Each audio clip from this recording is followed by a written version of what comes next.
And we're starting off with Drew McIntyre, and after he vanished from WWE TV following WrestleMania 39 in April, reports quickly circulated about his condition and future with the company. Those reports included claims that Drew's contract was coming up, that he'd been working hurt, that he was unhappy, and that he refused to re-sign until he knew his creative plans. Unsurprisingly, neither WWE nor McIntyre commented on these reports then, but speaking to TMZ Sports this week, the Scotsman admitted that there was some truth. He said, "There were a lot of rumors and headlines on the internet when I was out, probably like 50 different things. It was amazing all the stories about me out there. When you're not on TV, people talk, and there might have been some smoke to some fire with a few of them, but it was nice. People were talking about me when I wasn't there." McIntyre did confirm that he had been dealing with injuries and that the break from WWE TV allowed him to work on other projects ones he'd been putting off for some time.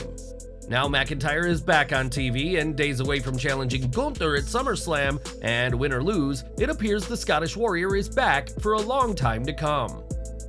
In May of last year, former WWE writer Freddie Prinze Jr. revealed plans to launch his own wrestling promotion, one that would have union-guaranteed benefits for all talent.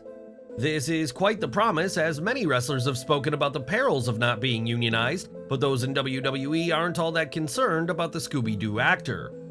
When Ringside News asked around, a tenured member of WWE's creative team said nobody is worried about Prinze's promotion, or in their words, no one gives a f***. Prinze has made a lot of promises about his promotion, which will also include death matches, but very little has been made official in the 15 months since it was announced.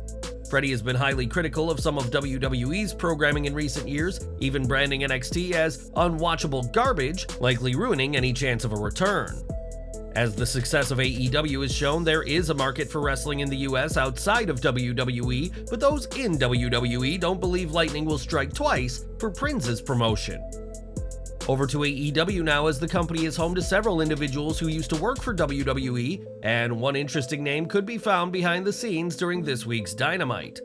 PW Insider were the first to report that Scotty 2 Hotty, real name Scott Garland, was backstage at Dynamite, and he did much more than catch up with old friends. Garland was at Dynamite for a tryout as a coach-producer, and though we don't know who he specifically worked with, he's expected to be back for at least the next several weeks. Though best known for his in-ring work, Garland has backstage experience, as he worked for WWE from 2016 to 2021 as a trainer at the WWE Performance Center. Garland requested his release in December that year, and later said that he felt he just didn't fit with Vince McMahon's NXT after the boss removed Triple H from the brand. With experience as a trainer, a tag team champion, and a singles star, Garland would be quite the asset for AEW, and we'll have to see if he's offered a contract to be All Elite. In 2018, the WWE Draft produced a truly shocking moment when Jim Ross was drafted to SmackDown, while Michael Cole took his place on Raw. This marked the end of Ross's legendary run as a Raw commentator, as well as his lengthy tenure calling matches with Jerry Lawler, and good old JR was far from happy with the decision. During his Something to Wrestle podcast, Bruce Prichard recalled Ross's immediate reaction, as JR wasted no time in trying to get what he considered a mistake to be undone. He said, "We didn't tell anybody who was going to be drafted and wanted a genuine reaction, which we got. JR was all, 'I ain't happy about this, by God, I'm gonna talk to somebody later on.' So JR was none too happy. Again, you get the real emotion. It's not a rib. It's nothing else. It's actually just something to get a true, passionate emotion from someone versus a phony, 'Ah well, here comes SmackDown.' It was true. He was disappointed. He was part of Raw. He did see himself as the foundation of Raw." Despite JR's reaction, Prichard stood by the decision not to tell WWE talent of the draft results in advance, saying Ross's reaction would have been nowhere near as good had he known. After over a year with SmackDown, another battle with Bell's palsy would see JR's full-time tenure as a WWE commentator end, without the Oklahoma native ever getting a chance to return to Raw. Back to the present, and it was in December of last year that Dragon Lee announced he had signed with WWE, mere months after he and Jalistico won the AAA Tag Team titles from AEW Tag Team FTR. There was a ton of buzz around Dragon Lee's arrival in NXT, and he's certainly been one to watch, but despite all the excitement, Lee has kept himself very humble on the Gold brand.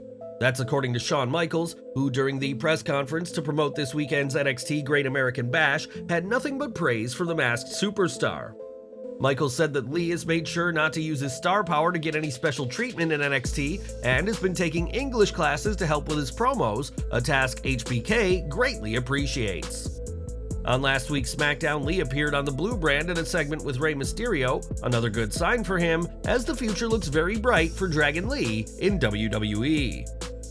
More from AEW now, as Saraya has been with the promotion for close to a year, and for much of her time with the company, she's been part of the Outcasts with Ruby Soho and Toni Storm. Right now, Saraya is out of action with an undetermined injury, but recently the former WWE Divas champion may have hinted at being unhappy with her role in AEW. On Twitter, Saraya liked a particularly scathing tweet about AEW's booking of the Outcasts, which reads, "Kinda feels like the Outcast story was a big waste of time. Obviously, there's no controlling the Hater injury, but we didn't get blood and guts out of it, the whole surrounding division paused, and it feels like very little was accomplished broadly in the first half of the year." In case that wasn't enough, Saraya also liked a tweet from Denise Aceto, who posted a photo of the sign during this week's Dynamite that stated, "Book the women's division better."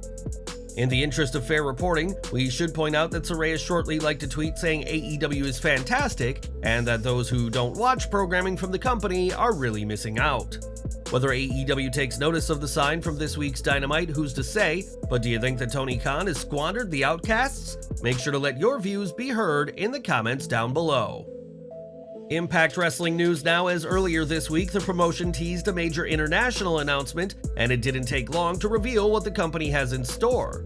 In a tweet, Impact announced a 3-night tour of the UK this October, with several of the top names announced, including Alex Shelley, Moose, Deonna Purrazzo, Kazarian, and others. It was also confirmed that Impact Hall of Famer Gail Kim and hardcore icon Tommy Dreamer will be appearing in Impact's first tour of the UK since January 2016. Impact are just the latest promotion to head to the UK, with WWE hosting Money in the Bank earlier this month and AEW hosting All In next month, as fans in the UK are being spoilt for choice when it comes to pro wrestling. We've already mentioned that NXT will host the Great American Bash this weekend, but plans for NXT's next major event have already been confirmed. During his media call, Shawn Michaels announced that NXT's next major show will be on September 30th at the Mechanics Bank Arena in Bakersfield, California, and will be titled NXT No Mercy. Fans will remember the No Mercy premium live event on WWE's main roster that ran from 1998 to 2008 and briefly returned from 2016 to 2017 before being removed from the schedule. This is just the latest show that will borrow a pre-existing name, as NXT has hosted shows like Battleground and In Your House, and there'll be No Mercy for the roster of the Gold brand this September. And we're ending with news from the NWA, as the company's 75th anniversary show will happen next month, and the show could mark the end of a career.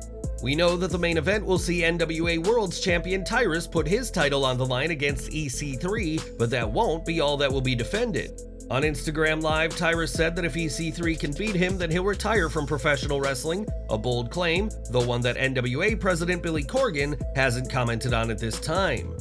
Tyrus has held the NWA World title since November 2022, but his reign has hardly set the world on fire, with many believing his connections to Fox News are the reason he was given the gold. Corgan has hardly helped matters, saying that wrestling fans aren't real wrestling fans if they won't watch Tyrus, which only garnered more backlash for Corgan, Tyrus, and the NWA as a whole.